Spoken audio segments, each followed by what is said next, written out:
Hi, I'm research psychologist Rogers Follansby. Why all this self-criticism?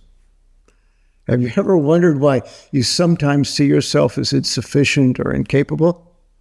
Or you think that you constantly come up short on all kinds of projects and declare yourself inferior to the others? Here's something to keep in mind. Remember that according to structured psychology, every living thing on earth, like you and me, is in constant relational contact with everything else. As long as we continue to relate to others, our physical and psychological lives will continue on.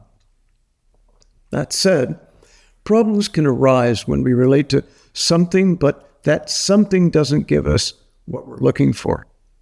For example, let's pretend for a minute that in a relationship we get back just the opposite from the goal we were trying to reach. We get told no instead of yes.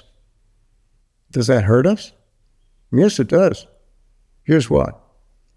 If you understand that one of the most agonizing parts of life is feeling a loss of control over that life, and that anxiety, believe it or not, is why some of us get as self-critical about ourselves as we do, you'll understand that in reality, being self-critical is a defense method, an effective way to mitigate or defend ourselves from still even more failures or contradictions. For example, if it's control over our lives that we're looking for, we might tell ourselves that we already know all about our own shortcomings. And just to prove that we do, we constantly remind ourselves of all our inadequacies. Sally gets angry with Sally, and Pedro gets angry at Pedro, and constantly complain to themselves about all their incapacities. After all, if you're aware of your own weaknesses, no one will be able to convince you that your life is out of control. How could your life be out of control if you're fully aware of who you are and who you are not? After all, if none of your failures take you by surprise, it's clear that you still are in the driver's seat. Even if you have 1,000,001 defects, you're not out of control. You're fully aware of everything about yourself, no matter how negative that self may be. Keep in mind that some of the mental anguish we experience in this life is when we are caught in a contradiction we didn't expect.